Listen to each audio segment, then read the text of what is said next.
Welcome back to NewsMakers. Our special guest is the Arts Centre Director, Ken Franklin. When your appointment to Director was announced last October, you said this, quote, "We must earn the support of the people of Canterbury. To build community confidence, we will operate with transparency, encouraging open debate," end of quote. Do you believe those words are being honoured? Absolutely, I do. Give me some examples. Well, I think the Trust Board's position in respect of the public notification of this, that was actually contrary to advice that was received by some of the consultants, from some of the consultants, who actually said there is a real potential of this being able to be approved on a non-notified basis. The Arts Centre Trust Board said absolutely not. We insist that this be publicly notified. We think it's important that the members of the community get the opportunity to voice their say about what is going to be probably the most significant change in the management of the Arts Centre for since the period of its operation, really, as an arts centre. How much ground rental will the Arts Centre receive if this project goes ahead? I can't give you a specific amount, but I have in my submissions to the City Council consultation in respect of the financing of this project declared that it benefits well in excess of $100,000 per annum. $100,000 per annum? That's a net benefit.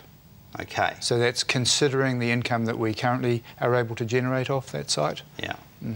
So $100,000 per annum, so that's $1 million over 10 years, $5 million over the 50-year lease, right? Now, the seismic strengthening program you estimated will cost $30 million. Yes. It's small change, really, isn't it, in terms of securing the financial streams? And I think one of the things that I said initially was that this was a component of our strategy in respect of seismic strengthening. It wasn't the be-all and end-all in terms of an answer or response to that. Yeah. And it could never be. That's too massive a project. You said it was going to make a significant contribution. Yes. Well, $5 million out of a $30 million bill? Yes. Part of the way that this... well, firstly, let me clarify something else. There is no intention at this stage for us to actually spend that capital on those works. And in fact, I don't believe that that would be prudent. Every dollar that we spend on seismic strengthening returns $0 in terms of additional income. Whilst people may feel safer working or operating in a strengthened building, they're not necessarily prepared to pay for that.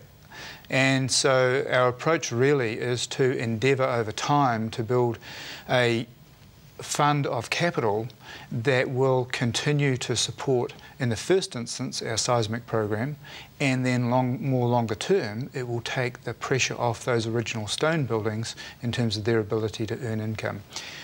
I guess this trust predominantly must rely upon that single asset as the only way to actually earn income to support itself. So we have this irony, if you like, is that the trust is attempting to protect that asset and those buildings, and the only asset that it's got available to do that is to actually utilise the asset itself. So we've got to get this balance between renting the space and getting income off it, but in doing so not actually destroying the very fabric that we're trying to protect. Okay. So, and I'm sorry, there's a long answer to your question, but the reality is that part of that ground rental arrangement that's being considered is in fact a prepayment of a large chunk of it up front. So we get an initial capital available to us that we're able to invest from day one that we believe can actually earn in excess of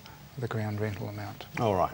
Many people are aghast that such a bulky modern building is going to deface a supreme heritage site, arguably the best heritage site in Christchurch. And then you get the likes of Elric Hooper who say it is simply too small, this site, for the intended brief, and the building is too big for this site. Your response? The building, firstly, one of the this is one of the issues that the Trust Board has considered very closely. The building fits within the requirements as defined under the city plan. Secondly, it has specifically been designed to mirror the existing character of existing buildings, and in fact the core model for this building is the chemistry building. And so it simply is, and has been designed, I guess, to reflect basically two chemistry buildings slightly offset one from another. All right. Chris Doig and Elric Hooper have both said on the show that we are going to end up in Christchurch with 3 300-seat auditoria within 50 yards of each other. Is that a bit mad? I think that's a matter that is actually a responsibility of the university to determine whether that's appropriate or not us. Well, interestingly, the initial plan was for a 450-seat auditorium with a flying tower and a full orchestral pit. That's all been scaled back simply because of the lack of space, right? I'm not sure why they've got to what they've got to, but certainly we have tended to leave the internal design of that building entirely to the university in terms of how they're choosing to use it. But you would surely want to be convinced about its merits. We have to be convinced that, in fact, it's an appropriate design, and the assurances that we've received are that it's appropriate not simply for today's needs, but also well into the future. Okay. So we have to rely upon their assurances and not seek to over-design what they're doing. I mean, ultimately, that's their call. They're the ones that have to live with it. They're accepting responsibility for that. A couple of quick things before we go to the break. Is the Great Hall going to be renamed College Hall? Absolutely.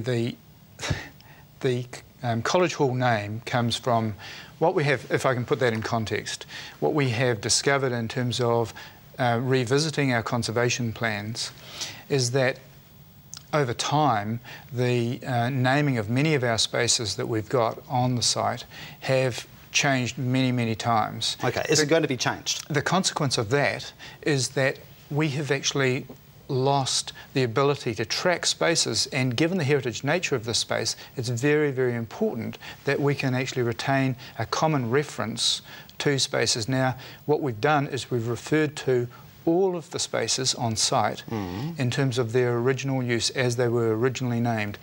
The Great Hall was originally named the College Hall. So is it going to be renamed College Hall? Internally, we will continue to refer to it as the College Hall. Externally, however, the public and the community know it very much as the Great Hall. We're not going to override that and say and dismiss that as out of hand. We accept that they've become so very it's not going to be comfortable. renamed? We're going to dual name it. We will refer to it as the College Hall and, in brackets, the Great Halls. We don't want to create confusion with people. Well, won't you, by having two names? No, I think it's essential that we actually retain the heritage integrity of these spaces. Okay. And that's part of our management responsibility. Now, we also have a responsibility to make sure we engage with the community and we don't cut them off from this process. Well, have they been asked for submissions on this idea? No, because I think what we've seen is that we've got a responsibility to actually lead the community in terms of what are the primary values that we're attempting to protect here. Well, how does that build community confidence if you don't encourage open debate and transparency on this? Oh, we've had feedback in respect of the College Hall versus Great Hall. I'm sure you have, and but you haven't sought... As a consequence of that, yes, we have recognised that it will carry the Great Hall tag for as long as people wish to use it. Along with the College Hall yes. tag. All right. We'll come back to more issues in a moment. Do stay with us.